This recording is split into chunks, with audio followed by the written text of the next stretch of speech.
Good afternoon. My name is Emma Payne, and I am the founder of HappiHive, originally the daisy chain.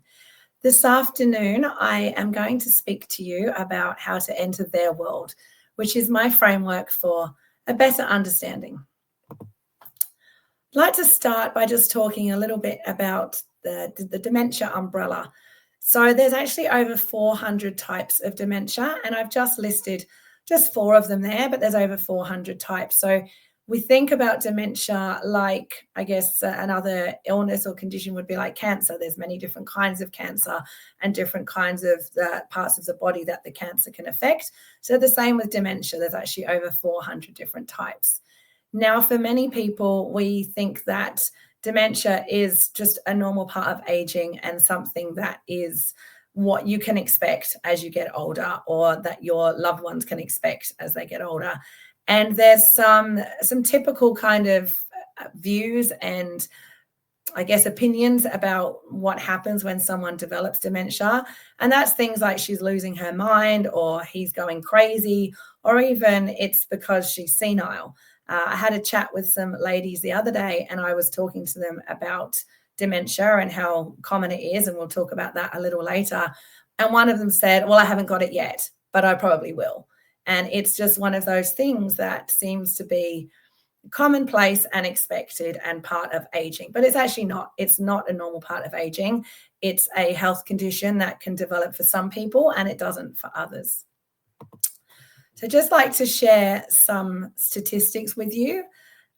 Dementia now has the glory of being the leading cause of death in Australia. So last year it was the leading cause of death for women in Australia. Men, it was second on the list, but this year it's actually become the leading cause of death in Australia for both men and women. We can see here that it's the 6th highest cause of death in the US, and globally it's the 7th highest cause of death. So it's a huge concern and something that we all need to be aware of. And I guess that's why I'm here tonight, and that's why I'm talking to you, and that's what my work is all about. 2/3 of people with dementia worldwide are women. Now, there can be lots of different reasons for that and lots of different considerations. One of those considerations may just be that women generally live to an older age than men, so we develop dementia because we live longer. But it's quite a scary statistic, and being that this is women changing the world, it's something that we all really need to consider and to take into account. This is a scary statistic that in 2019, dementia cost global economics $1.3 trillion US. So the global impact of dementia upon our economies is huge, and something that as leaders and business owners and women that we need to consider. And, you know, it's that knock-on effect of that cost that we need to be aware of. So I'd start by talking a little bit about myself and why I'm here and how I'm here today. On the left, we've got a picture of my nan and my beautiful family, the women in my family. And on the right, there's a picture of one of my gorgeous friends and myself at a Zumba class. Now, you may be wondering, where's the connection between my family and Zumba?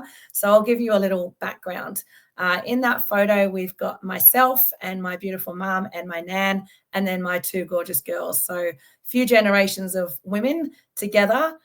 Now, my nan was always my biggest fan. I studied music and I performed a lot in the UK, in Bath.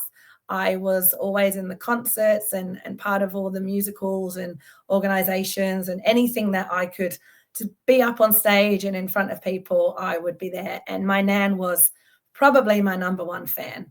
My nan also had this incredible ability to enter herself into the world of other people. And we would call to have a chat with my nan, and she would have to rush off because she'd be going to bingo, or she'd be going on a bus trip, or she'd be going to a dance class, or she'd be meeting friends for lunch. And she was always busy, always out.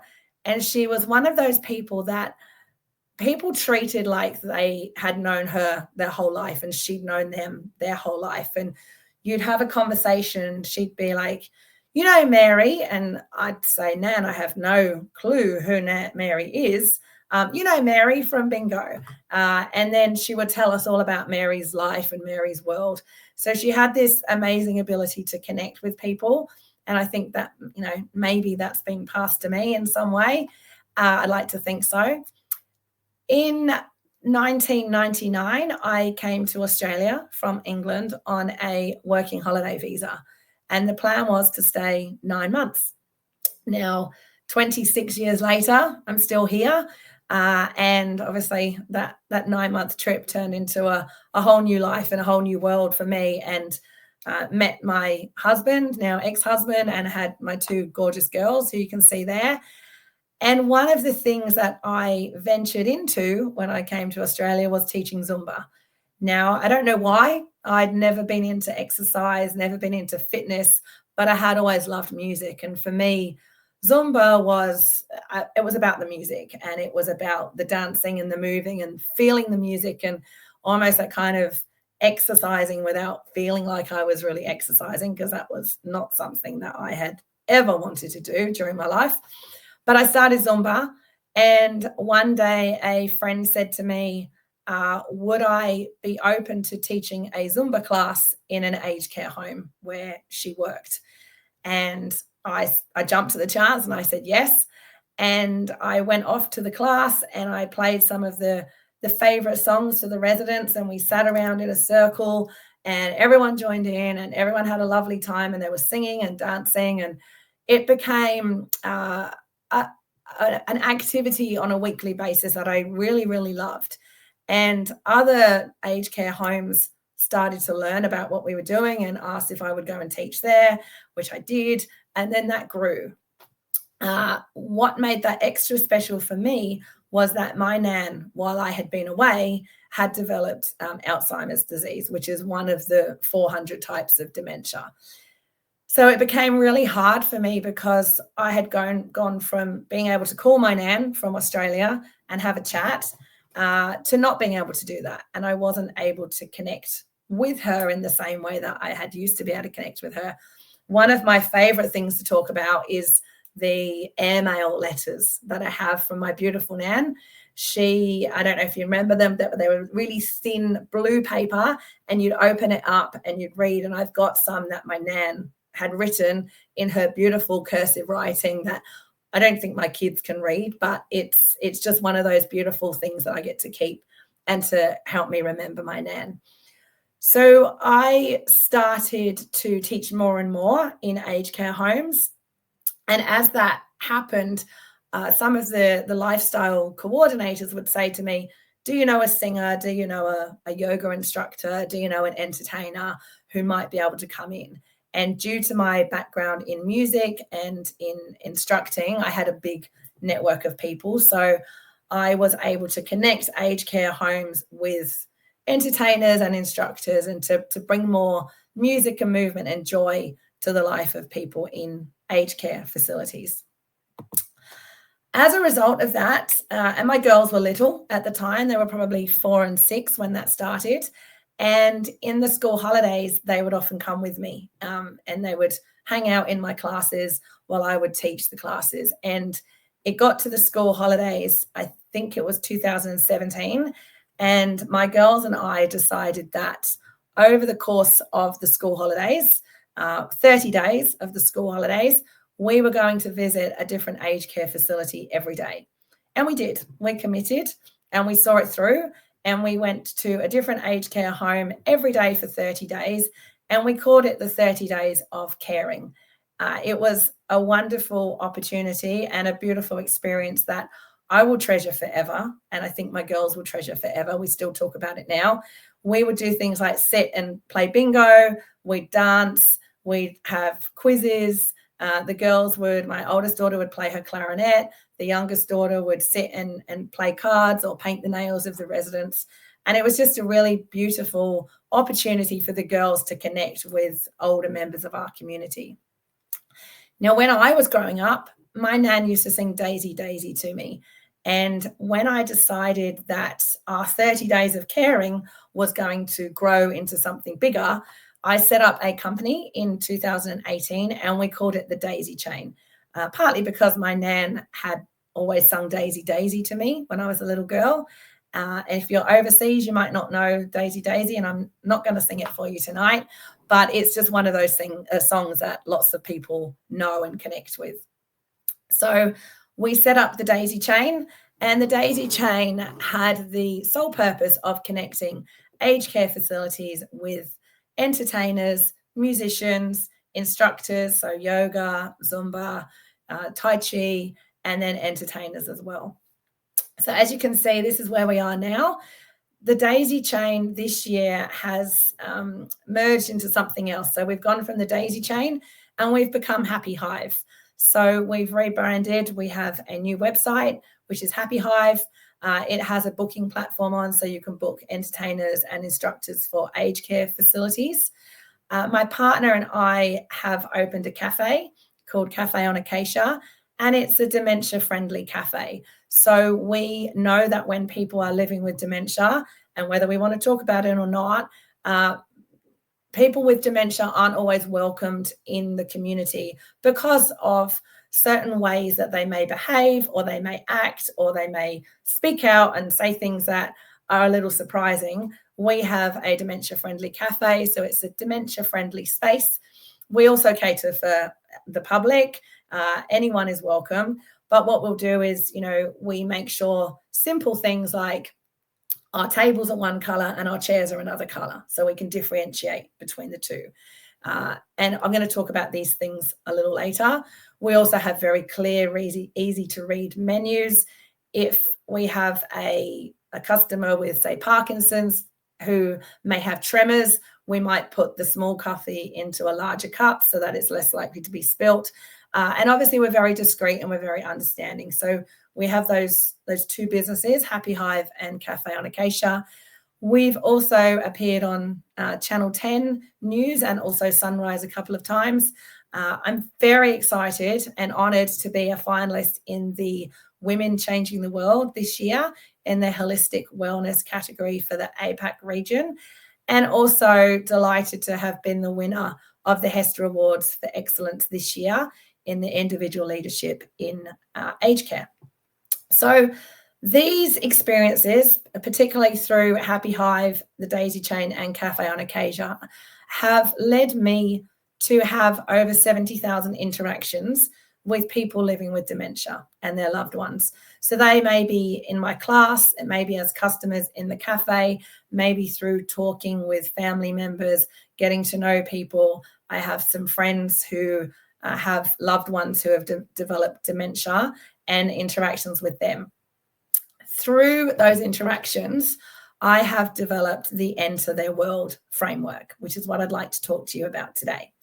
Now, I know you may be sitting here thinking, why are we talking about dementia? It's got nothing to do with me. I own a business. I run a shop. I run an office. I work with people. I'm a coach.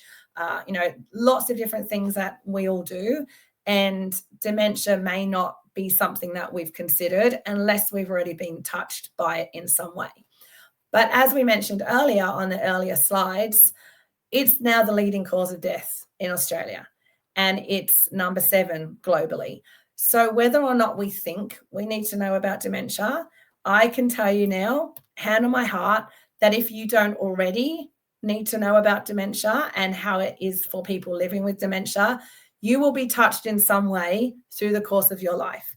It may be your neighbor, it may be a customer, it may be a loved one, a grandparent, your own parents, your partner. There's also childhood dementia, which very rarely gets spoken about because it's a very confronting and scary topic. But you will come into contact with people with dementia, guarantee. So what I've noticed is that over time, and this applies to members of the community, but also people even working specifically in aged care, sometimes there is a stigma and a belief that we need to manage people's behaviours. And I put that in inverted commas for obvious reasons. My work and my development as a dementia engagement specialist has led me to believe that we don't need to understand people's behaviors. We don't need to manage people's behaviors. We need to understand, and we need to be able to empathize and to work with them and the feelings and the experiences that they're having. Where we fall down as a society is we try and make people fit what we think is acceptable and is okay. And when we work with people that are living with dementia, we need to understand that everything changes. What I've also learned is that these skills and this framework that I've developed can apply to any area of life. So even though I'm specifically talking about dementia, if you work with people in general, using and applying the Enter Their World framework can actually help you with your interactions in your business, in your social life, with your children, in any kind of environment. So I'm going to run through the Enter Their World framework with you, and I'm just going to give some very simple examples. Now, when we run this training for community groups, for families, for carers, for aged care workers, in the workplace, in offices, in corporate situations, we do a lot of role playing and fun. So I'm all about having fun. I learn best when I experience and I am physical and I'm moving. So for me to sit down and present, you'll notice that I'm probably moving a lot, but that's how I learn and that's how I teach. So when we run our workshops, there's a lot of fun. And I believe that even though we're talking about a confronting, sometimes sad, sometimes heavy topic, if we do it in a fun way, we're going to connect more and we're going to learn more. So obviously we can't do that today, but I want you just to consider the things that we're talking about. So the Enter Their World framework, obviously we're using the acronym of ENTER. And the first letter is E, which is for engage. Now I'm going to be specific about working with people living with dementia for this presentation.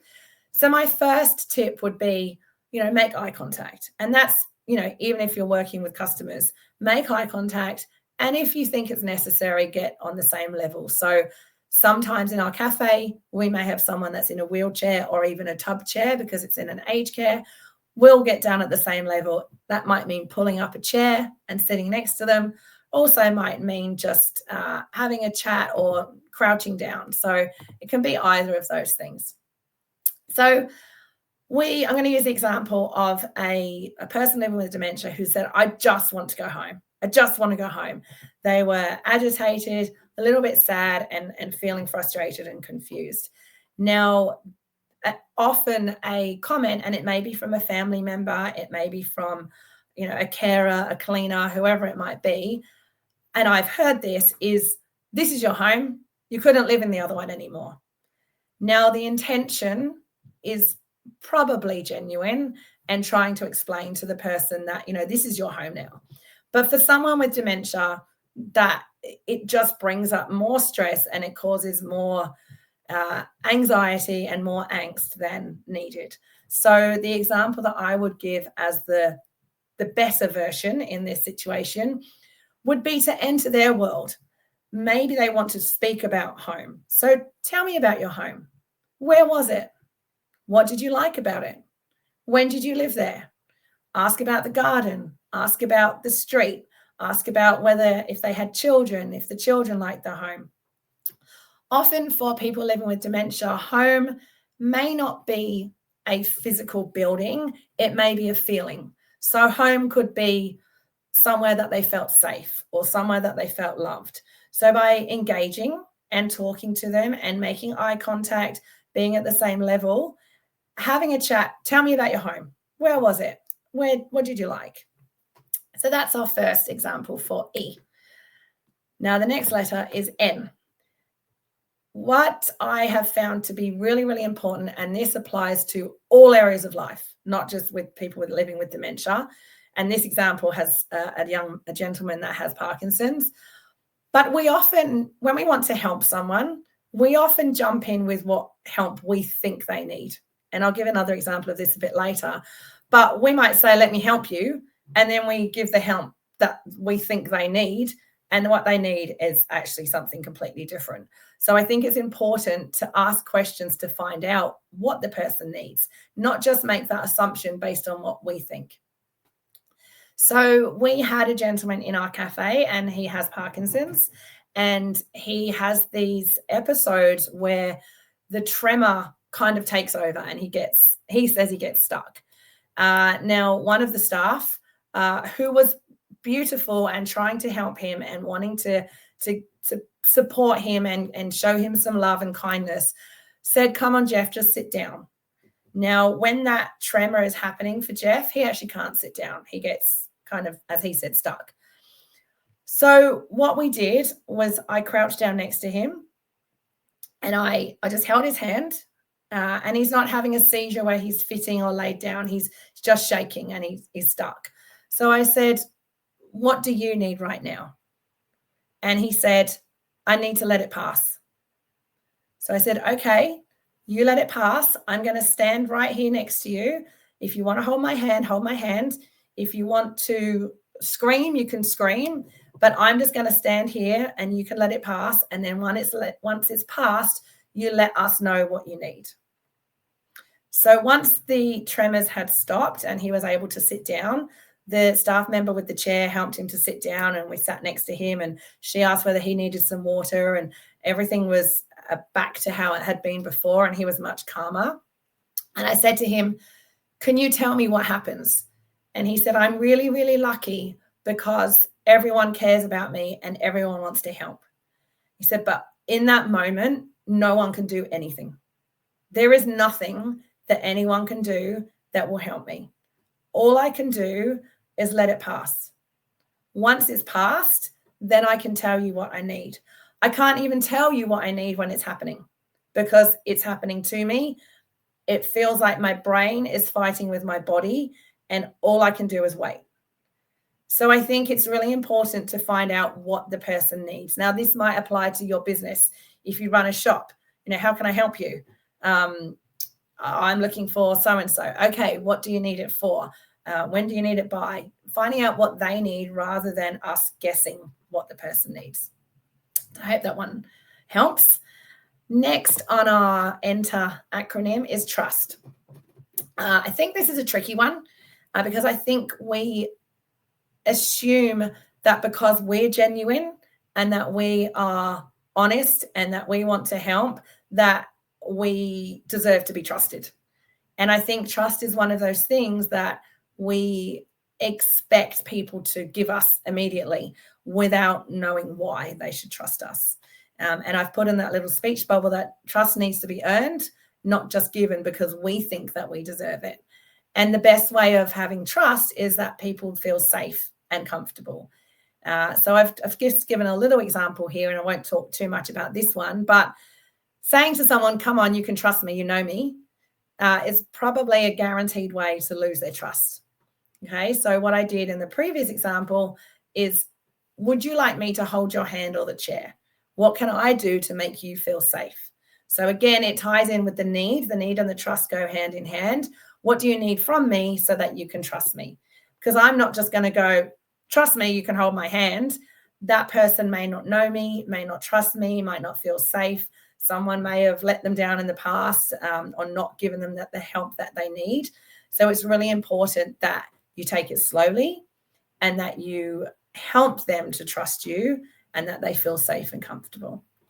I think one of the things that we need to remember in all of these situations is to take small steps, to not rush, to not be in a hurry. We live in a very fast-paced world and we tend to hurry things. So we need to slow down and we need to take one step at a time so that they can trust and feel safe and feel comfortable.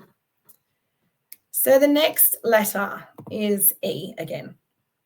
Now, I've put educate. It can also be instruct or inform. But if you think of the word educate, that's the kind of key that we're looking at. When someone is living with dementia, simple everyday tasks can become confusing, overwhelming, and sometimes embarrassing. So there is an example I'd like to give for this one. And this actually covers the whole of the ENTER acronym, but we're focusing on the education part. But I'd like to talk about all of it in this situation. So we had a man in the cafe and he was there with his wife. And he has quite advanced dementia. And obviously it can be quite confronting for his wife, and it can be quite frustrating and overwhelming for him as well. So they'd had their morning tea and it was time to leave. And his beautiful wife said, "Come on, stand up. You know how to stand up. We've got to get back. Let's hurry." And there was a little bit of pressure. She was obviously had other commitments, and we're all human. And she needed to get him to stand up to get him back to where he needed to be. So she kept saying, "Come on, stand up. It's okay. Stand up. I'm here. Stand up." And I said, "Do you mind if I jump in?" And she said, "No, please go ahead. Happy for you to help because I'm getting frustrated." And again, I think that's one of the things, she trusted me to be able to jump in and help in that situation. So I crouched down, like I said in the first slide, enter. I crouched down. I made eye contact. I just tapped him on the arm. I looked at him, made eye contact with him, and I said, "Would you like some help?" And he nodded. He doesn't speak very much. He nodded. So that was me again asking, engaging, "Would you like some help?" And he nodded. And I said, "Would you like the help to be in standing up?" And he nodded again. And I said, "Okay. Would you like help with your arms or your legs?" Because in my mind, I could have just gone, "Okay, let's stand up," and tried to help him stand up. But it was important to me and important to him to understand what help he needed. So would you like help with your arms or your legs? And he pointed to his legs. And I said, "Okay, so you need help with your legs." And he nodded. I said, "Okay, so this is where the educate part comes in." I said, "Okay, what we're going to do is when I count to 3, you're going to push your feet down and into the floor. And I'm going to hold your hands. Is that okay?" So I've educated him on what's going to happen. And I've asked his permission as well, because I feel like that's really important. So when I count to 3, and you can try this, it's a good tip. When I count to 3, you're going to push your feet down and into the floor.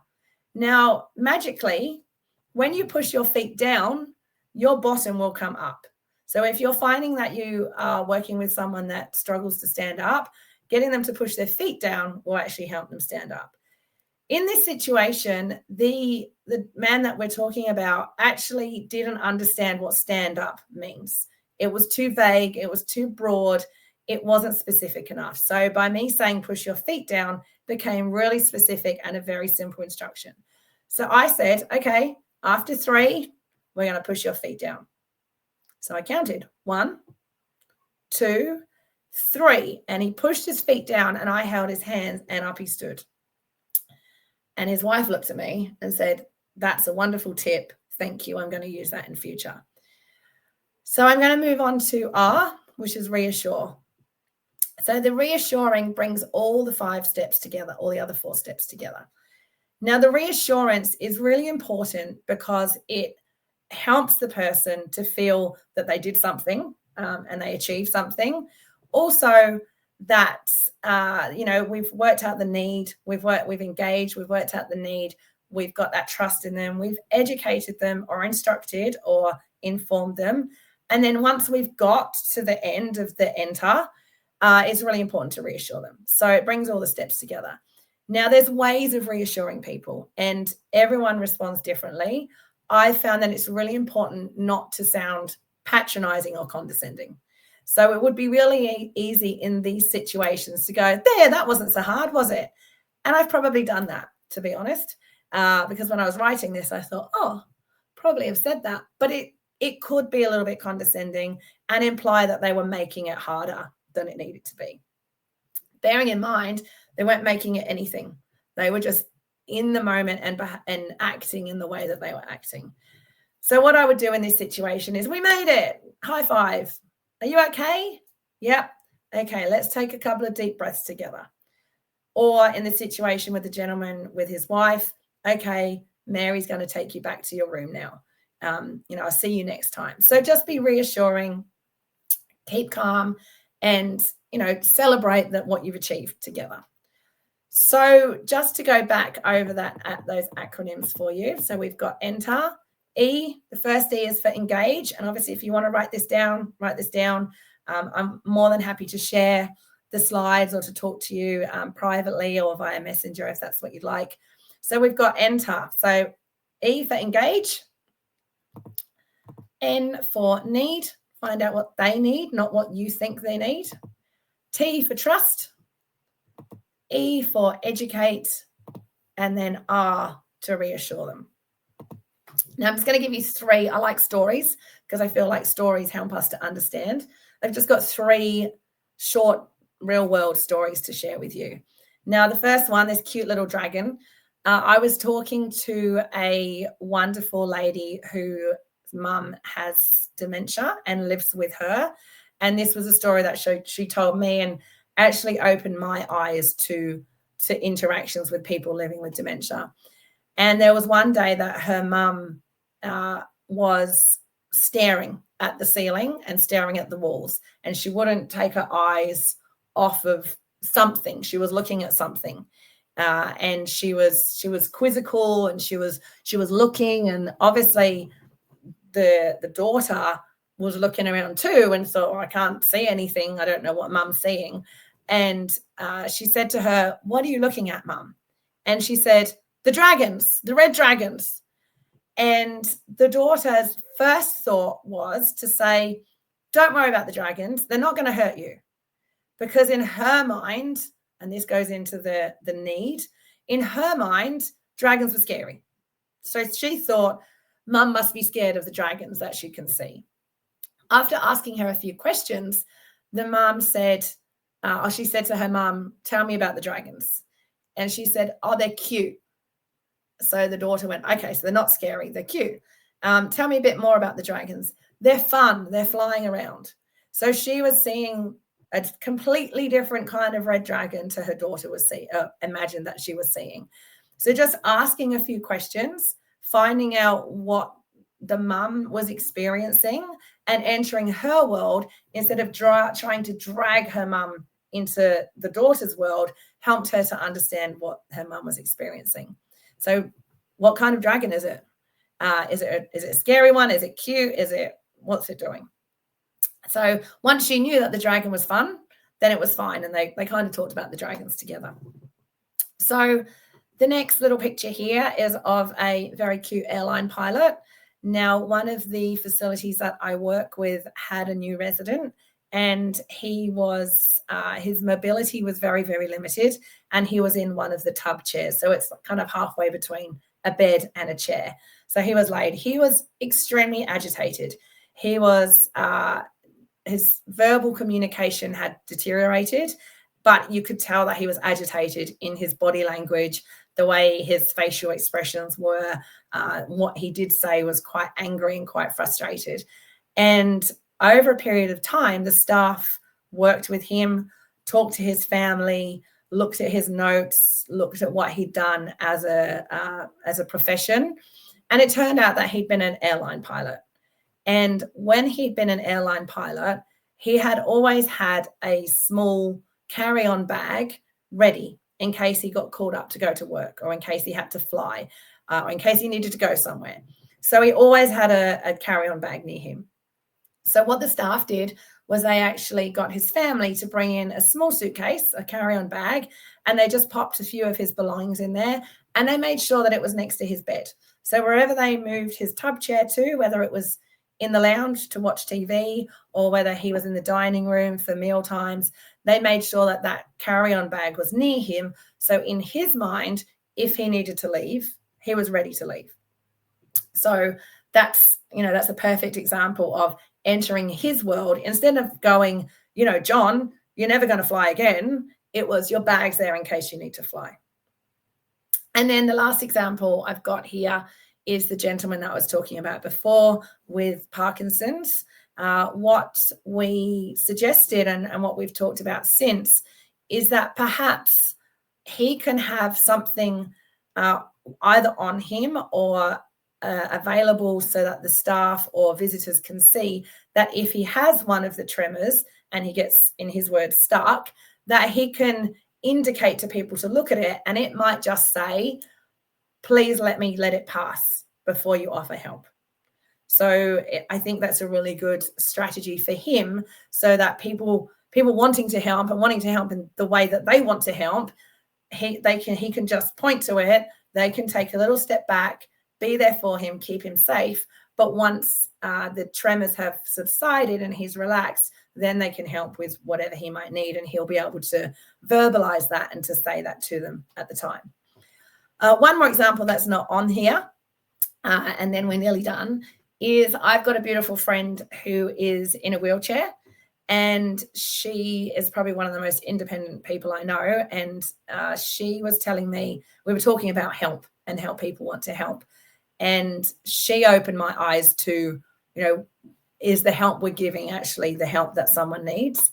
And she was telling me that she had a coffee and she had a laptop on her lap, and she was going through a doorway, and a man said to her, "Can I help?" And she said, "Yes, please." So he held the door open for her. Now, the help she needed was she actually wanted him to hold her coffee so she could open the door without spilling it. And she said that to him. But that's just a very small example of, is the help that we're offering the help that the person actually wants?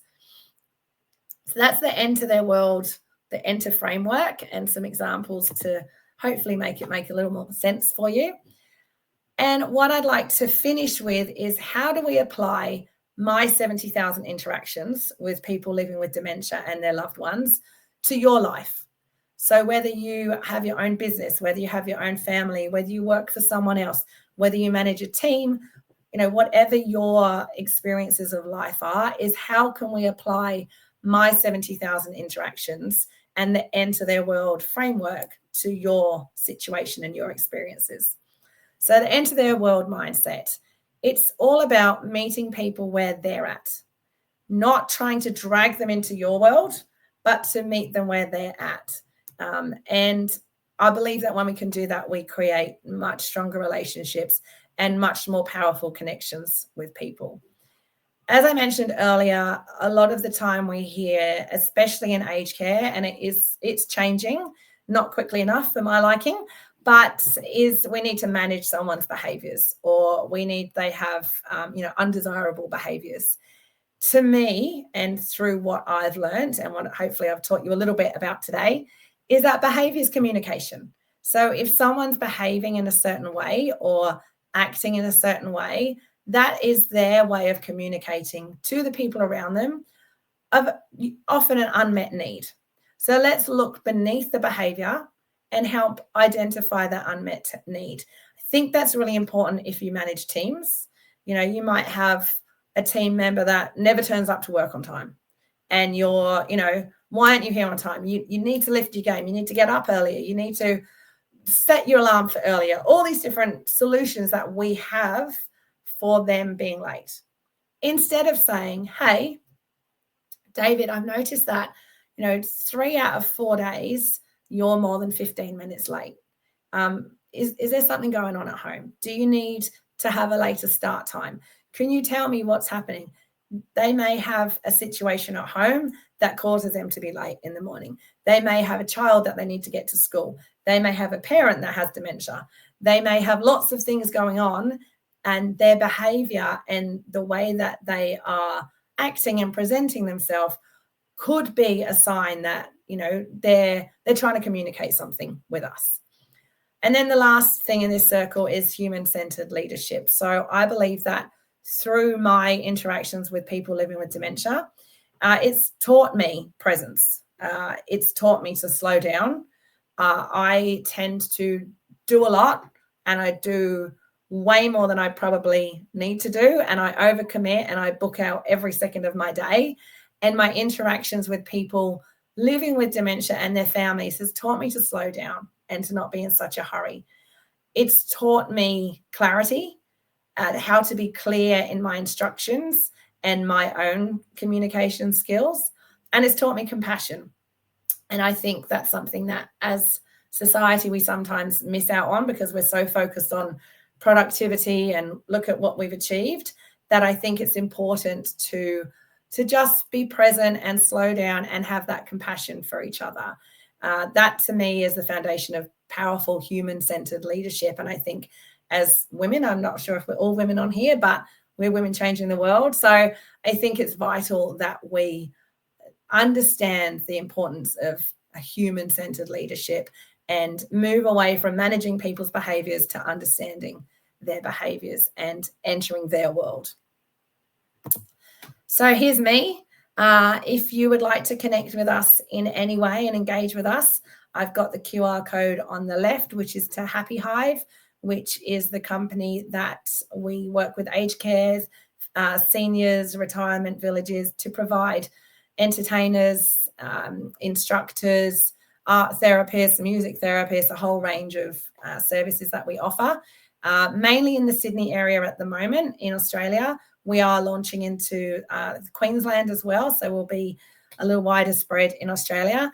And also on the right, the QR code for my own website, where I would love to hear from you. If you manage teams, if you run organizations, if you'd like a little more empathy and compassion in your world and in your businesses and your communities, I'd love to connect with you and run, the actual workshop, which is more interactive role play and lots more fun, not just me talking lots of words at you. So that's me finished. If anyone's got any questions, please feel free to pop them in the chat and I will answer them the best I can. And if I can't answer them, I'll point you in the right direction of someone who can. Otherwise, thank you so much for having me. I know there was a lot of information. Thank you to the Women Changing the World organization and for this amazing online summit. It's been fabulous and there's so much more to come. So I'm very grateful to have been here tonight and I look forward to connecting with some of you in the future. Thank you.